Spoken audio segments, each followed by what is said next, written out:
नमस्कार। जम्मू कश्मीर महासंग्राम 2024 में एक बार फिर आपका स्वागत है और मैं हूं दर्शपल गुप्ता और मेरे साथ है वरिष्ठ पत्रकार सुधीर कुमार जी। सुधीर जी, आपका बहुत बहुत स्वागत है। सुधीर जी, सरकार बनने की तैयारी है इस वक्त? बिल्कुल जी, बिल्कुल। जो कल का फेस है ये फैसला कर देगा कि सरकार किसकी बनेगी।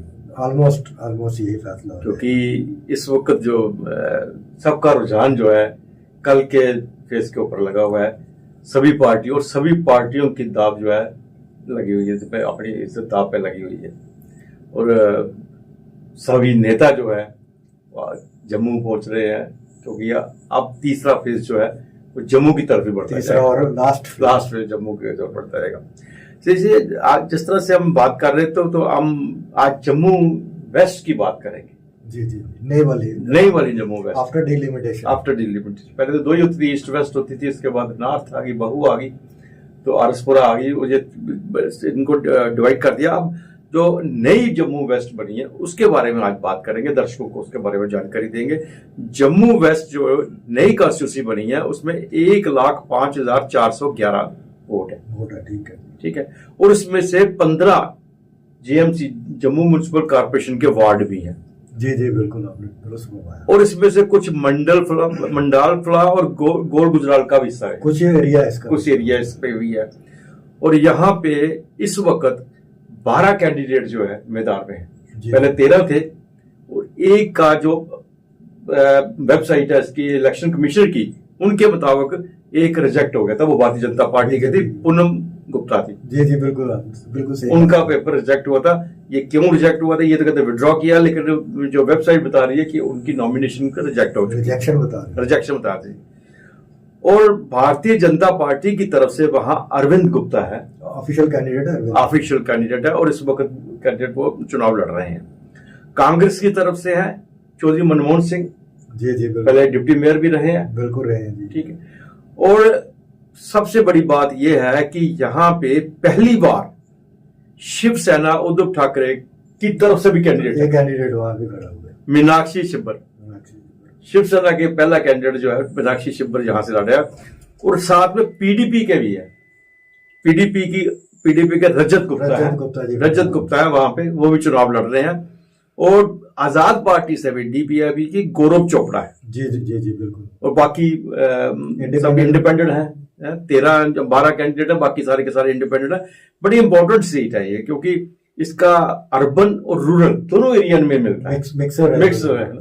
अगर म्युनिसिपल कॉर्पोरेशन के वार्ड इसमें आ रहे हैं और वो दूसरे भी आ रहे हैं, चीजें आ रही हैं इसमें, दूसरा एरिया भी इसमें मिल रहा है।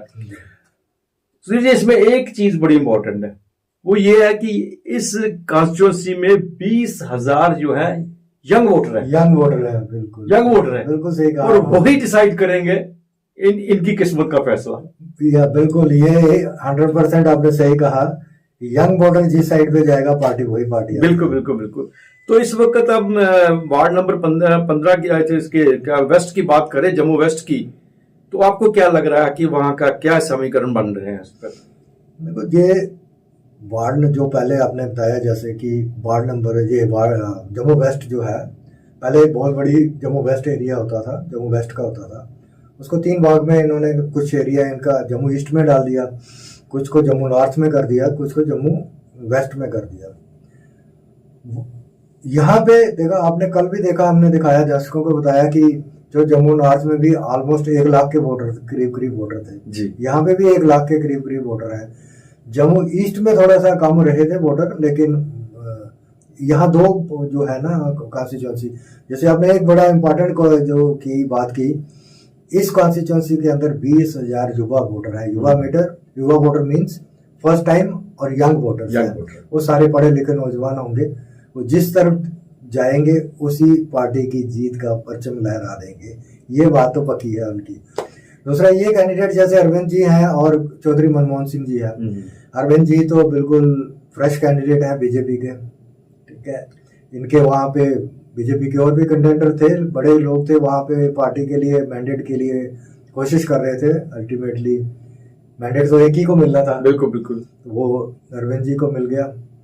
लेकिन दूसरी साइड पे अगर आप एडमिनिस्ट्रेटिव लेवल से या दूसरे तरीके से आप देखोगे कि चौधरी मनमोहन सिंह जी जो डिप्टी मेयर रहे हैं, उनका एडमिनिस्ट्रेशन के साथ थोड़ा सा जो पावर में रहता है, हाँ, तालमेल उनका बनता उनका एडमिनिस्ट्रेशन के साथ तालमेल रहता है। उन्होंने थोड़ा सा लोगों के लिए काम भी किए होते हैं, लोगों के वो काम भी थोड़े से यहाँ आके लोगों को, लोग भी इस बात को समझते हैं कि ये इन्होंने पहले भी हमारे काम किए थे, आप भी आएंगे तो हमारे काम करेंगे।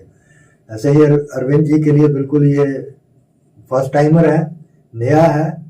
अब अगर वो कहेंगे तो, अब हमें तो अभी इतना नॉलेज नहीं है कि उनका लोगों के प्रति, लोग उनके कितने प्रति उनके लिए सहानुभूति रखते हैं, लेकिन ऑब्वियसली बीजेपी का जो अपना कैडर है वो बीजेपी की ही कैंडिडेट को सपोर्ट करते हैं। लेकिन जिस तरह से ये कॉन्स्टिट्यूंसी बनी हुई है, इसमें से बहुत सा एरिया पहले मड़ में भी होता था, मड़ का एरिया भी इसमें आया, गोल गुजराल वाला एरिया भी बीच में आया। तो इसका जो मड़ कॉन्स्टिट्यूंसी के जो पहले एमएलए रह चुके हैं, वो भी यहाँ पे अगर थोड़ी बहुत उनका भी, वो भी एक कंटेंडर थे, वो भी एक, उन्होंने भी कोशिश की थी, है ना। लेकिन इसमें एक चीज बड़ी अच्छी चीज है कि पीडीपी जो है वो चुन चुन के जम्मू शहर के अंदर कैंडिडेट उतार रहे हैं, जिनका अपने परिवार का, अपने सोसाइटी के अंदर वजूद है जिनका अपना। वही ईस्ट में था, ईस्ट में भी यही पोजीशन थी। अब वेस्ट में भी देख रहे हैं, रजत गुप्ता का अपनी पोजीशन वहां पे है, अपने उसके रिलेशंस भी हैं।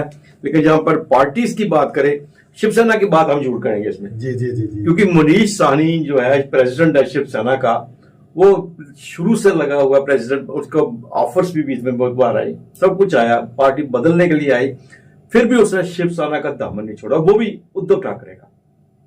हालांकि जब उनके से गवर्नमेंट छिन गई, सब कुछ हो गया, लेकिन फिर भी इन्होंने नहीं उनका साथ छोड़ा। और पहली बार इन्होंने कोशिश की है जम्मू कश्मीर में अपने कैंडिडेट खड़े करने की, और उनमें से ये जम्मू वेस्ट में भी जो है मीनाक्षी छिब्बरा है, एक अच्छी प्रवक्ता है, बात करने में बड़ी अच्छी है, पढ़ी लिखी है, इन्होंने वहां पे उतारा है उनको भी।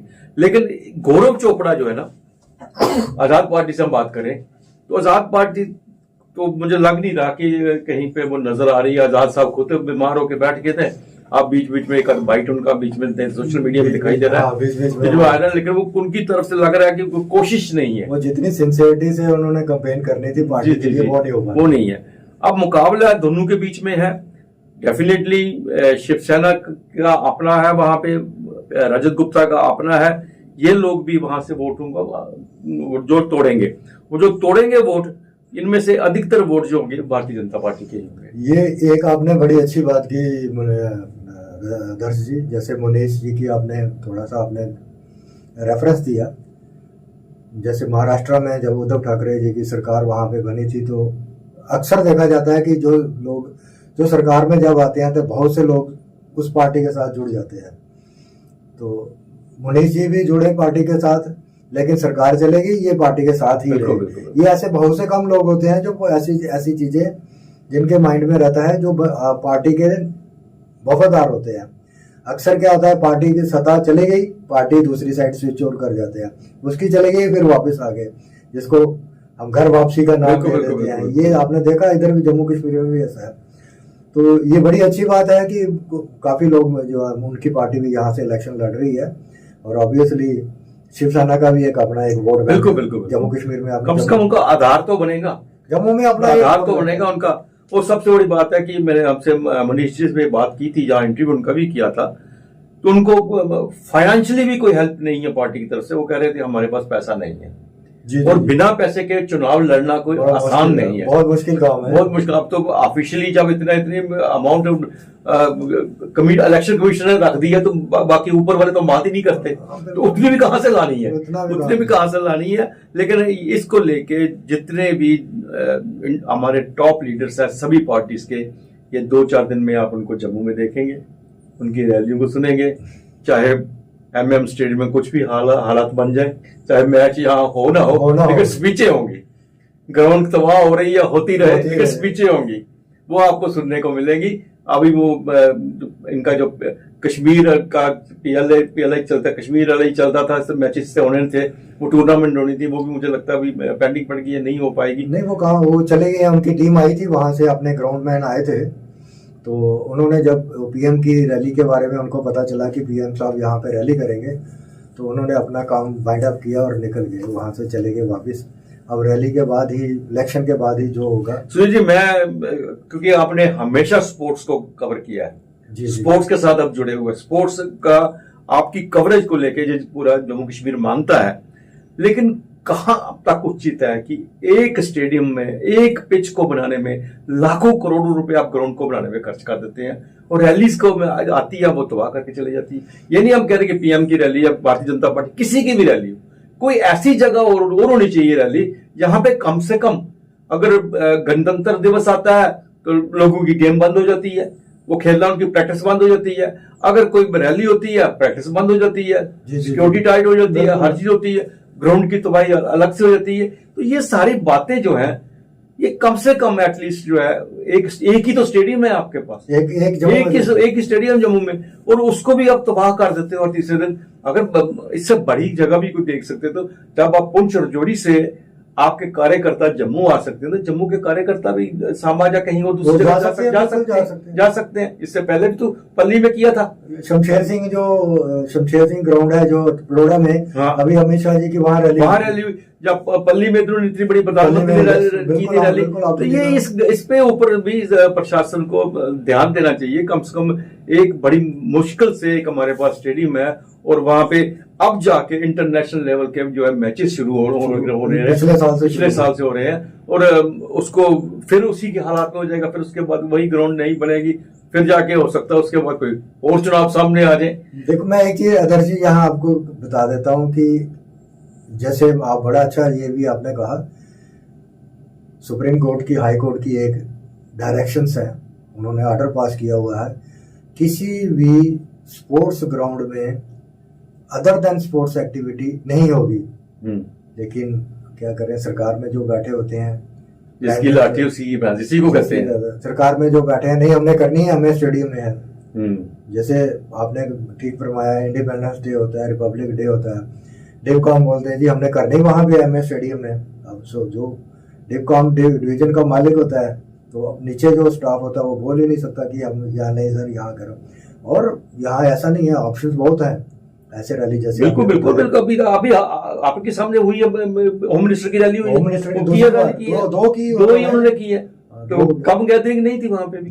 अभी जैसे आपने बताया कि अगर ये लास्ट ईयर का एक अच्छा, इसी गवर्नमेंट का एक अच्छा सिंसियर एफर्ट था कि उन्होंने यहाँ पे इतना बड़ा टूर्नामेंट करवाया, और इस बार फिर करवाने के जा रहे थे, लेकिन ये इलेक्शन की वजह से सारा जो काम जो होता है ना, स्पाइस स्पोर्ट वाला काम जिसको हम तकरीबन बोलते हैं, वही काम। फिर उसके बाद कहते हैं जी जम्मू कश्मीर में मेडल्स नहीं आते हैं, मेडल्स नहीं आते, फिर उसी की बात होती है।